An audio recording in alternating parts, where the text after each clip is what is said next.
You are surprised to find a merchant selling goods in a place like this. You decide to take a look, and the merchant welcomes you energetically. These are my unsold wares. I would be happy to sell to you for a fraction of the price, the old woman says as she lines up some medicine bottles before you.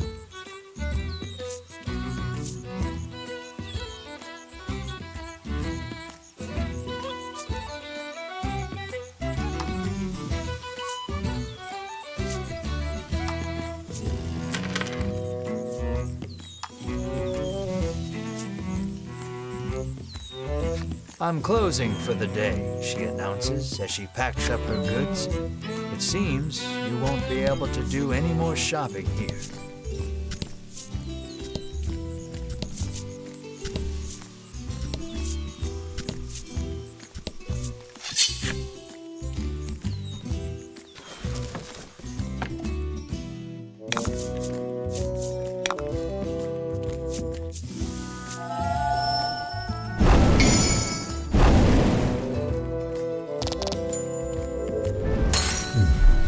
That was lucky.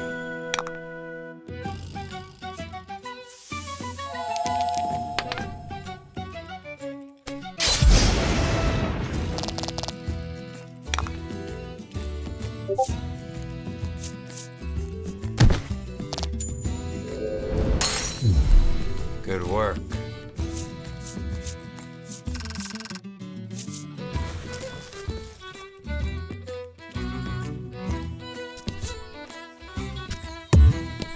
Can't walk on water.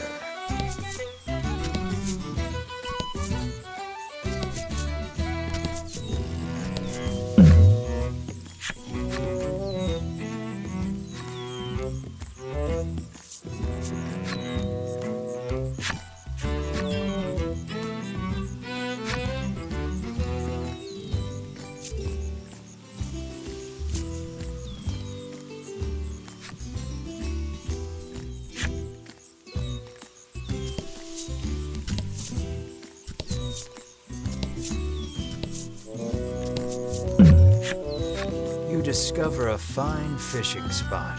Some boughs perfect for fish. You decide to fish a while with your companions. You craft a simple rod, attach a piece of bait, and cast your line. As you wait for a bite, all your companions' rods bend at once. They simultaneously You decide to put your unresponsive rod down and help someone else with theirs.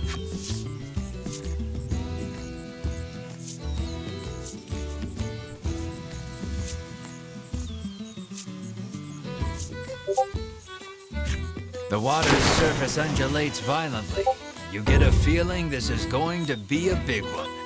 At the end of the Mar pouts, disappointed that it isn't food.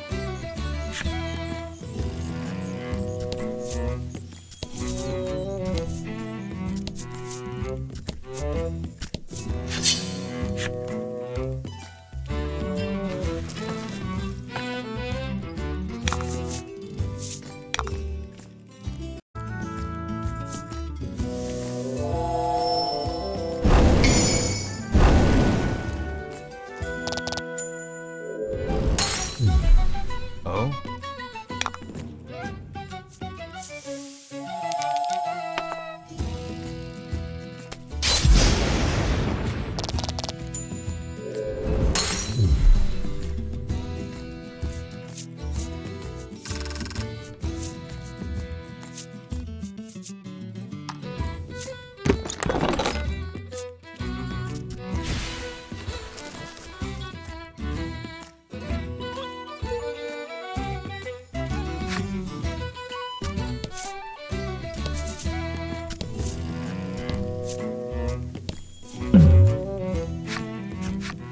You come across two men sitting on a rock.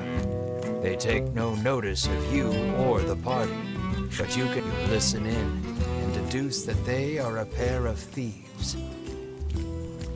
You lean in, trying to hear what else the thieves are talking about. I hid the goods. Head south just before the bridge. No, no. It sounds like they've just told you where to find their stolen loot. You hastily grab a scrap of paper, write down what you've heard, and quietly sneak away.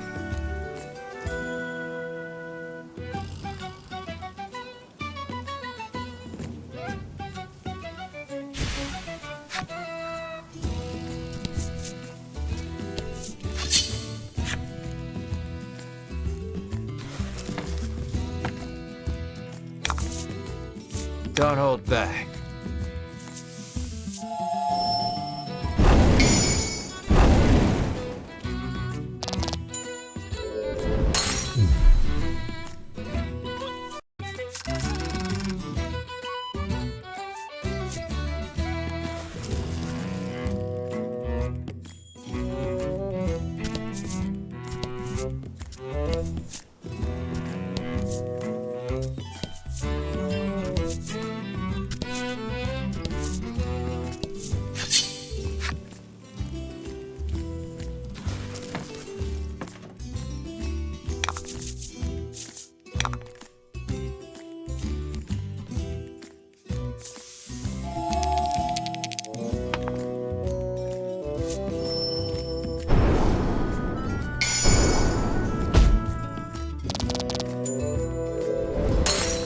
That was lucky.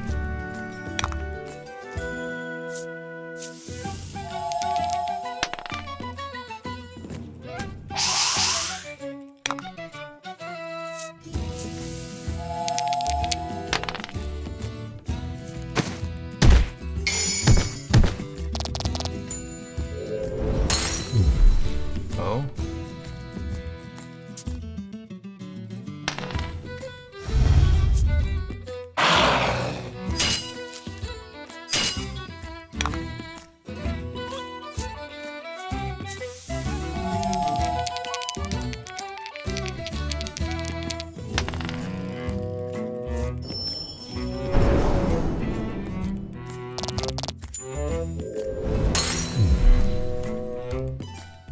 Good work.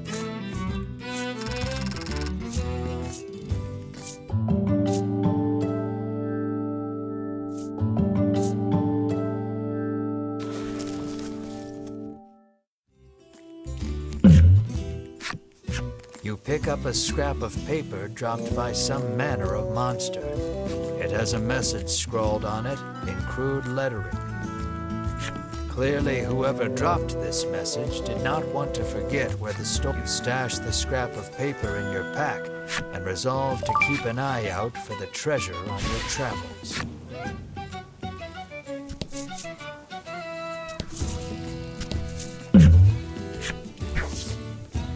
Watch out, your friends cry. You keep your cool. Your friends gasp as you catch whatever it is before it clobbers you.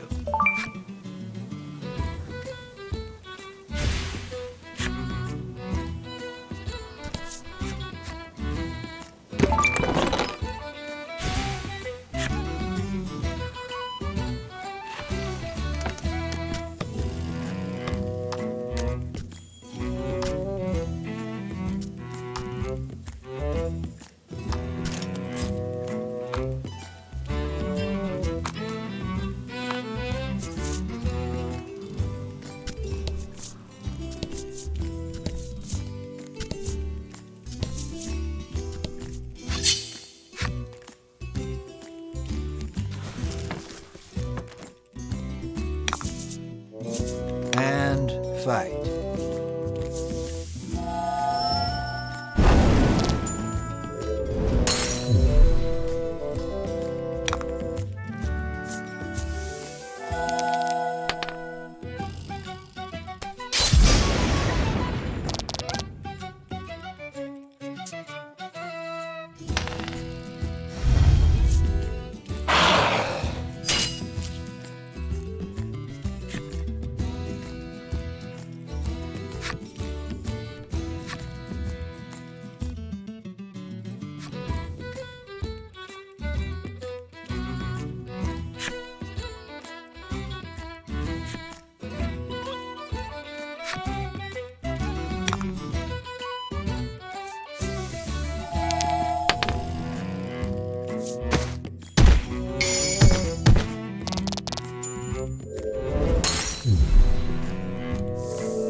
something's catching the sunlight just so.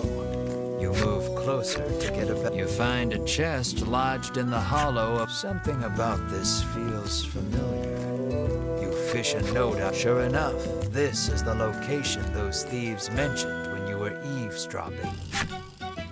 Quite convinced you've found their stash, you open the chest with a self-satisfied smirk on your face.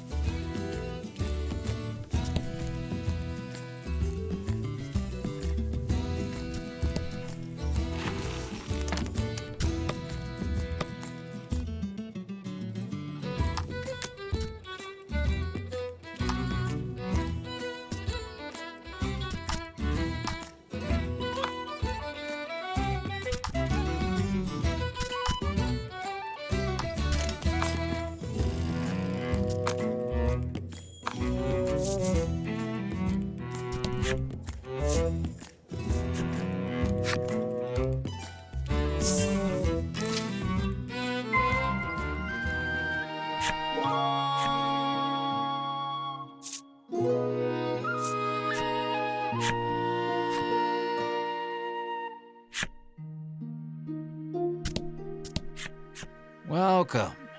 100 gold pieces will get you. Will be instantly transported to any location you've previously visited. Travel for 100 gold pieces?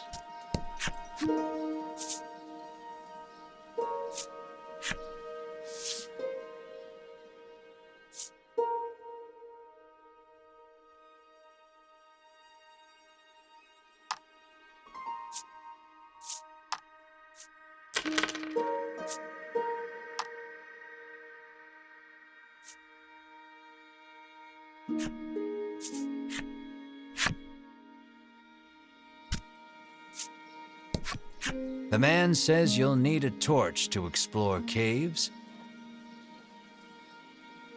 And, he adds, it just so happens you can buy them at the item shop. You get the feeling he probably works for said shop. It seems the sound of a flute could once often be heard coming from the doctor's house. His neighbors complained about the noise, though, and all has been quiet since.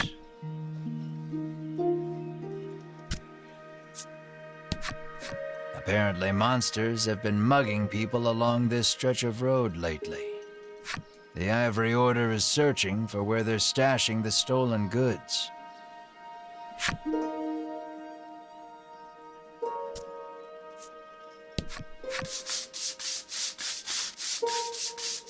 The man scours his skin with a washcloth, trying to rid himself of all odor. Apparently, he blames his natural musk for his unlucky love life. You catch a whiff of scent wafting off him. It is rather pungent. An idea strikes you.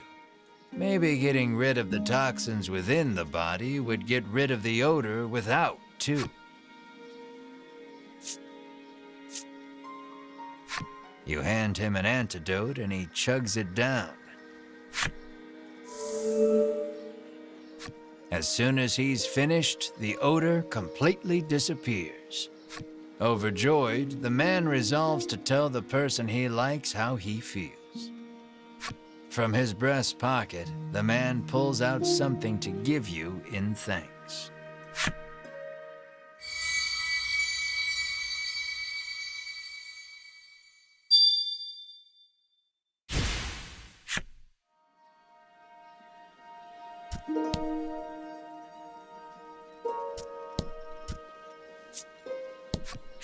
The woman tells you a monster stole something very valuable from her. If only— What did it steal, you ask? Medicine, says the woman, to give my skin a lustrous glow.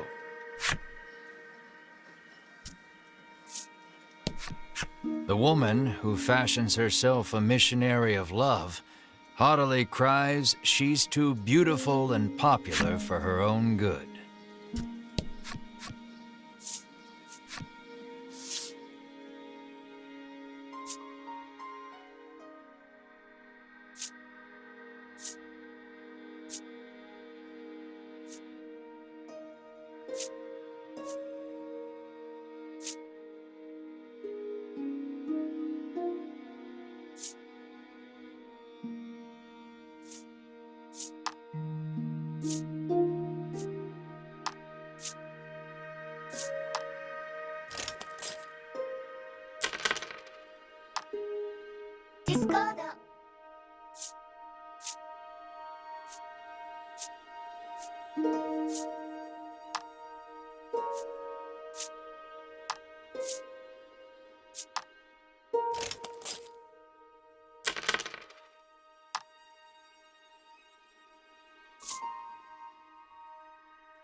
Cyprian Ambre, I'm sorry, Cyprian Amber, has lived here for many years, conducting all the townsfolk affectionately call him Cypri. If anyone knows anything about the dragon, it's him. He's a veritable monster expert. You ask Cypri if he knows anything about the dragon. He says he'll tell you if you do him a favor. The monsters stole a precious treasure from him. If you reclaim the treasure, Cypri promises to tell you all he knows about the dragon. It seems the treasure-thieving monster makes its hideout in the western cave. That's where you'll want to head.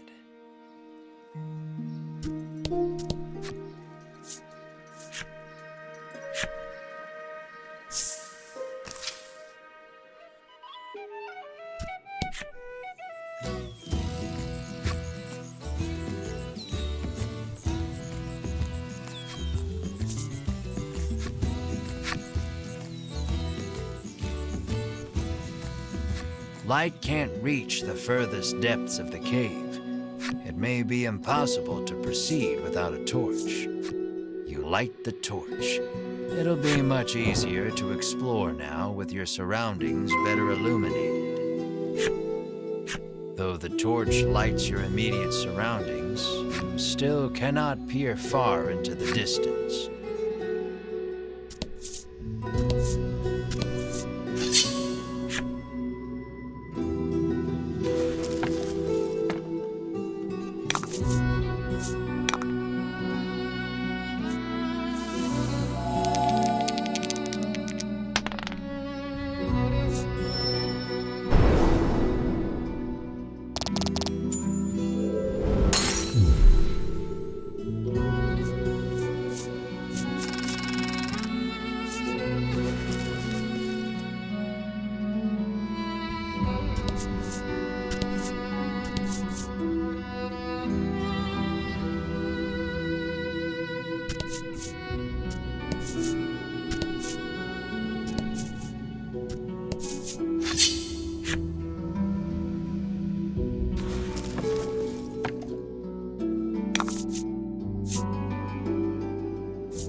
great.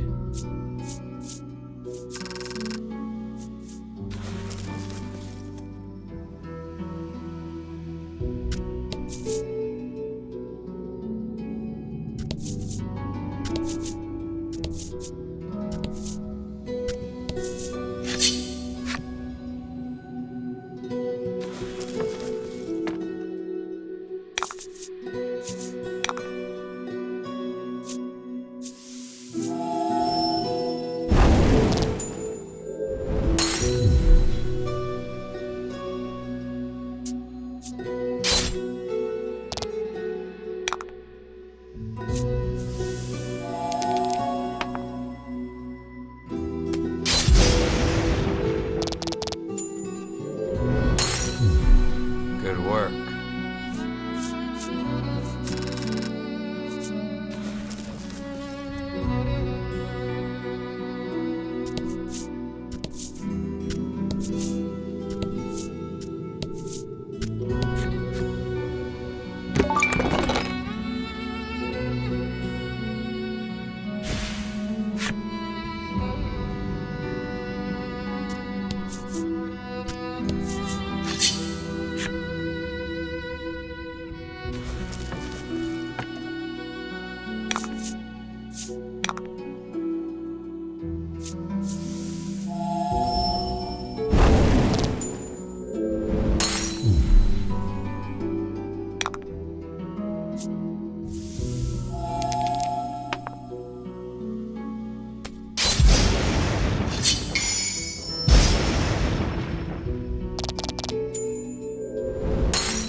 The door is shut tight.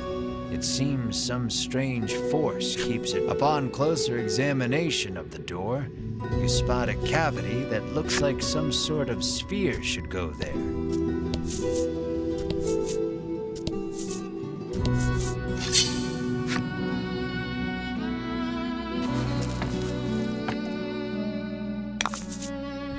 About the enemy.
And fight.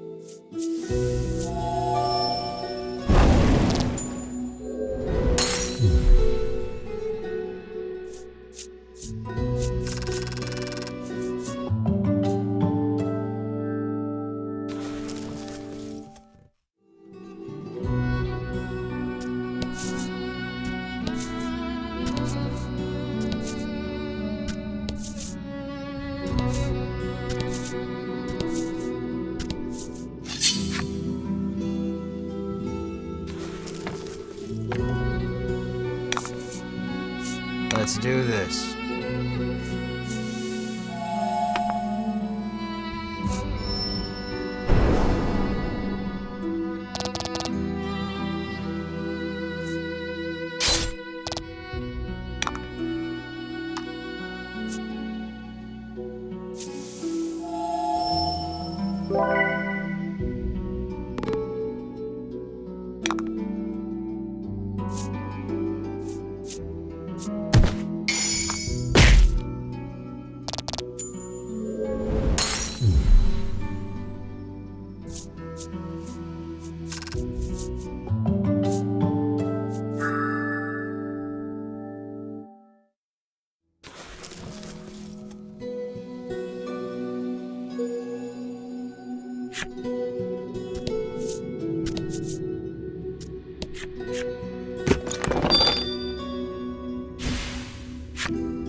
You put the magic sphere into the cavity, and the door opens.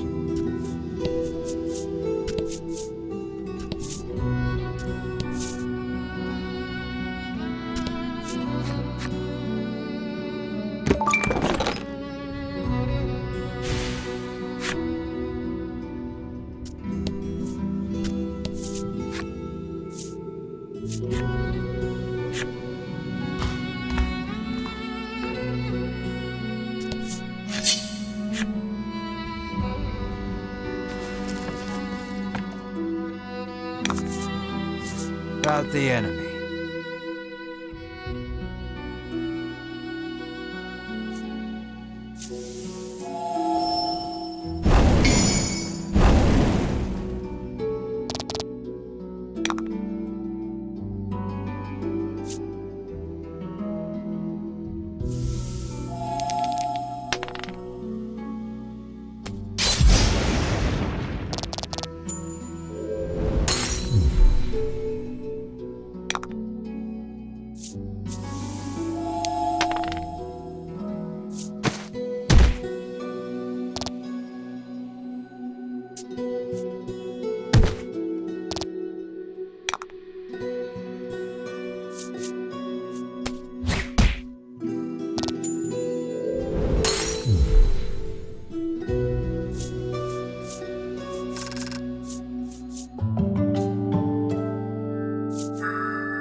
A claret trail leads you deeper into the cave. Was the walking wounded a monster? A knot forms in your gut. You raise the torch to get a better look at your surroundings.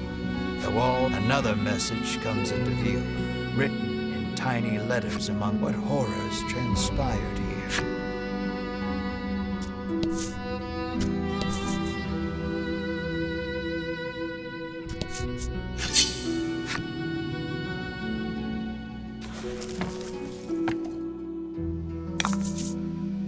Don't hold back.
Let's do this.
You make to open the chest, but an ominous voice echoes around you. I will not relinquish my hoard. The next instant, something leaps at you out from the darkness.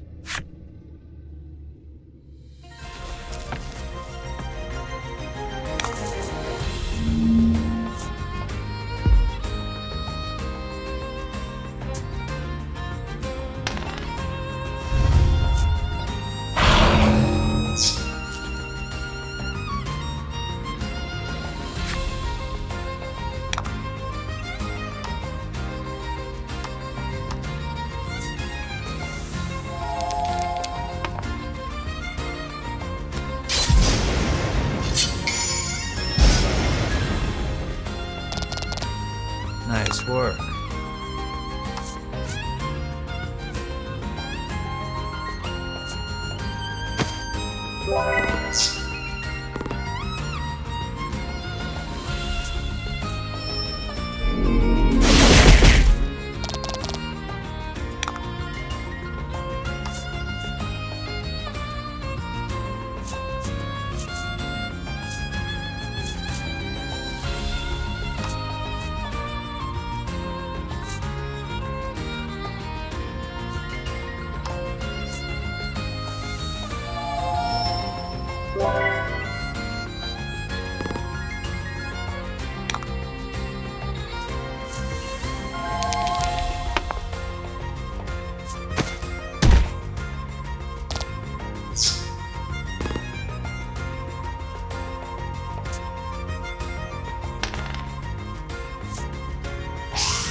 monster defeated, you turn toward the treasure chest.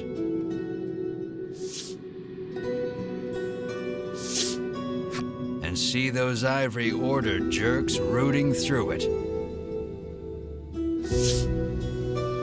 You rush over, but you're too late to stop them. Sweet of you to take care of the monsters for us, trills Winifred, favoring you with tucking the spoils from the chest safely into a bag.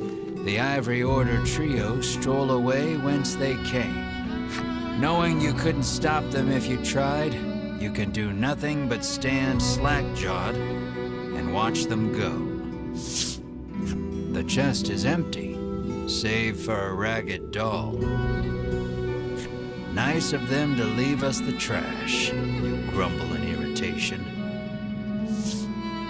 For some reason, Melanie picks up the ragged doll.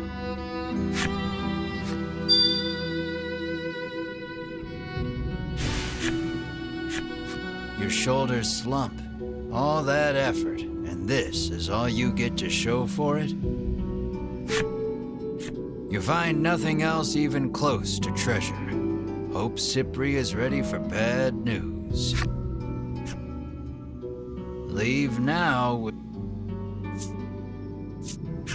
You left the Western Cave.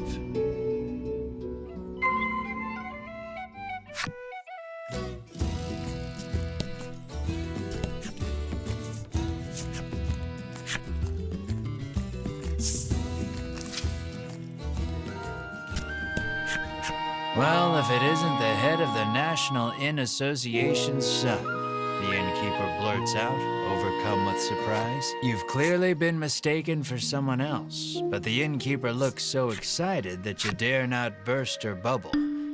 Your room is free.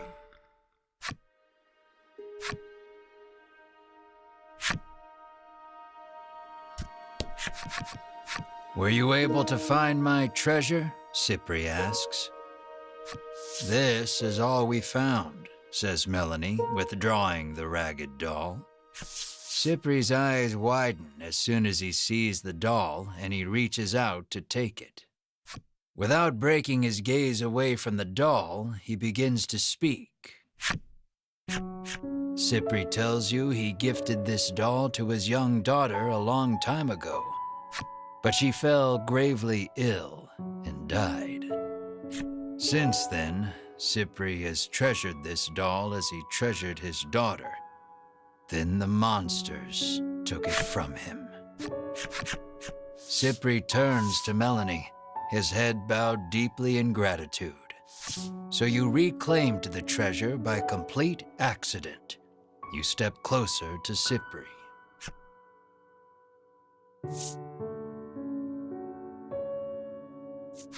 What do you know about the dragon? You rudely inquire. Cipri gestures as if to say, let's not get ahead of ourselves. Far to the east of town is a place called Unionville, where monsters and humans live together in harmony. According to Cipri, you might be able to learn something there, as the dragon and monsters are not totally unrelated. Upon hearing that, you turn on your heel to leave. Cipri calls out to stop you. Journeying to Unionville entails traversing the dense expanse of the bewildering wood. You'll need this, he says, and holds out something for you.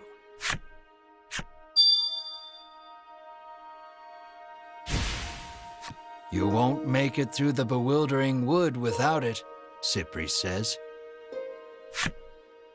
Your sights set on the distant Unionville, you resolve to navigate through the bewildering wood.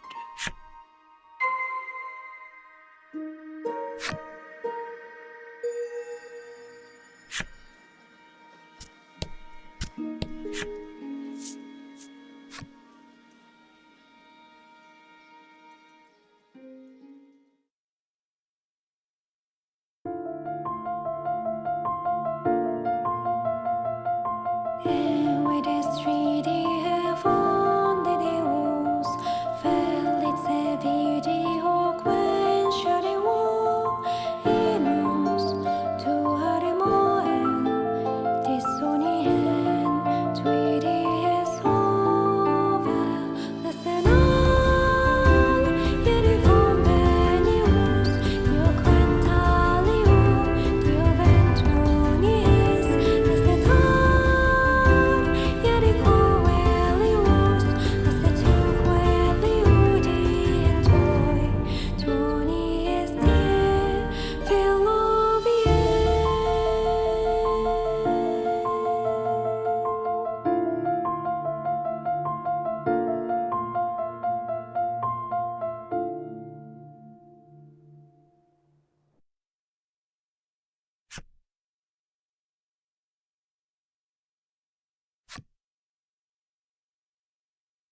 Bye.